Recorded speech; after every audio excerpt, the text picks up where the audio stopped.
Good morning everyone. Ayan, kumusta na kayo? Eto ulit, ipasisilip ko sa inyo itong aking itinayo na pang Halloween. Ayan. Dito yan sa front yard, dati pinasilip ko na sa inyo. Pero ito ngayon yung kabuuan. So, ayan guys. Ang ganda, di ba? Kaya siguro na-stress nito mga nakaraang araw, hindi agad ako gumaling-galing.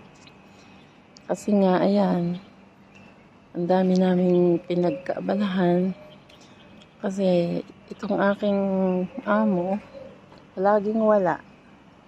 Tapos, ayan, ako ang nag-aayos nito. Ayan siya, ang ganda. Bulaklakan na yung aming mga halaman. Good morning! Si Kabayan, say good morning! Ayan. Isa yun sa, sa isang followers ko din. Mga taga dito sa compound. Maintenance, Kabayan. So, ayan, di ba? Ang ganda ng puno. Nagka-climb yung mga skeleton. Ang dami kaya naming na-order sa sa Timo, guys. Alam niyo ba 'yan? So ayan, pinasilip ko lang sa inyo. Oh, ayan yung puro pakana ko. Buti yung bisikleta, hindi naman kasi siya ginagamit ng bata. Sabi ko, gawin natin yung decor. So ayan, ang aking pakana. Nagpabili ako ng skeleton na malaki. Tapos yan, binuo na ganyan. Ang tagal ko bago na pag-isipan yung kung paano namin papagandahin itong garden na to. Kasi may bisita kami. Yung kapatid daw niya kasi ay darating. So, sabi ko, sige, ayusin natin itong garden nyo. So, ayan guys, maayos na. Kasi ilang araw na lang at magha-Halloween. Ay, diba? Ganyan ako mag-isip. Puro ano siya, pagpapaganda. Tapos ito nga palang halaman, nakalupaypay. Sabi ko, talian. O di, tinalian naman ng gardenero. So ayan, yung aking mga extension wire, nakatago, pinalabas ko dyan. Sabi ko, yan gamitin natin. Ginagamit ko kasi yung mga extension na yun pag sa taas. Nagbabacuum ako. So, yung aking extension wire ngayon, namumroblema ako guys. Kasi, yung mahaba, ginamit na dito sa labas. Sabi naman niya, bibili siya ng bago. May paraan naman. So, di ba guys, ang ganda. O, ayan. Kakatuwa. Ayan. O, di ba? Ganda niya.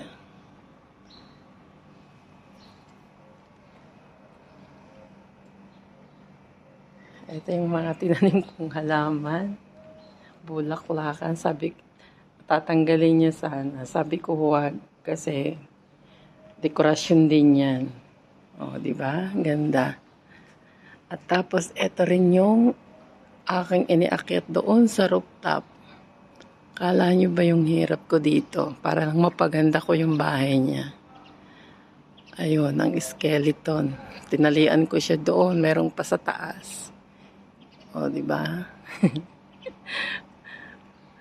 Tapos yan. So, eto pa. Dami namin inilagay dito. Mga kamay-kamay. Ayan. Pakana namin. O, di ba yan? Sa gabi ito magandang tingnan, guys. Kasi may liwanag. Tinisprayan niyang ng foam. Nagbubbles na siya. May mga ilaw na yan. Nakaready na yan para sa Halloween. Pagkagabi, mag-o-open yan. Ito yung halaman, nilagyan din yan. So, ayan guys, ang aking may papasilip sa inyo ngayong araw. Dekorasyon namin sa Halloween. Dito sa garden. Pero doon sa backyard guys, hindi pa namin naaayos kasi sabi ko unti-untiin lang yun. Kasi doon naman hindi naman kagaya dito sa front yard na na maraming ilalagay kasi doon gaganapin yung party. So kaya kailangan lang siya, konti lang. Kasi garden na doon malawak. Kasi doon nagsasayawan sila. Yun ang aayusan ko lang kasi may table doon. So, di ba? Ganda-ganda.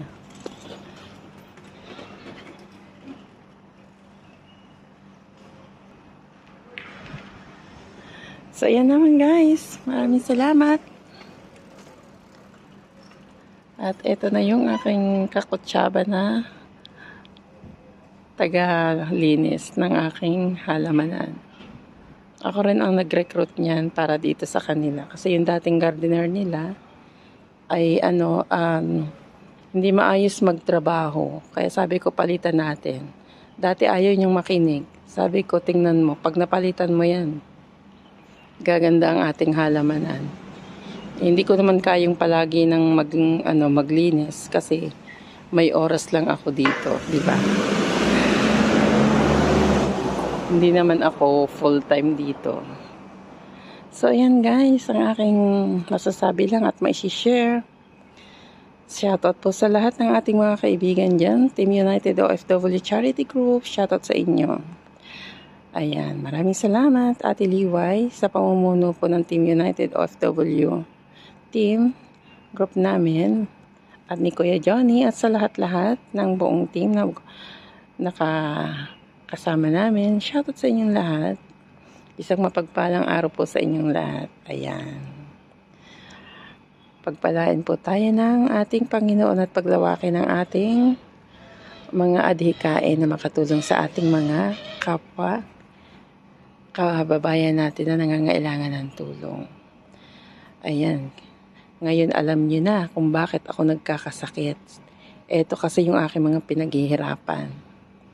Pagpasok kasi nitong November, talagang inunti-unti ko yan. Ako nag-isip kung paano ko gagawin yan. Nag-order ako ng mga gagamitin para dito. Kasi gusto niya daw magandang dekorasyon. Kasi nga, may anak siyang mga bata. Hindi niya kasi kayang magdekorasyong mag-isa kasi yung mga bata napasok, wala siyang time. So, ayan. Sa loob ng bahay, siya na yung bahala. So, yan guys, sa November 30 and 31, andito ako niyan sa gabi. So, hindi ko alam kung anong oras ako makakauwi niyan kasi may party. Kapag tayo may mga live, sa araw na yan, hindi ko kayo siguro masasamahan guys. At busy ako. Ayun lamang guys. Thank you for watching and bye everyone. Ito yung aking pinagpaguran. Happy Halloween guys. Bye and thank you so much for watching. Bye everyone. Have a blessed day.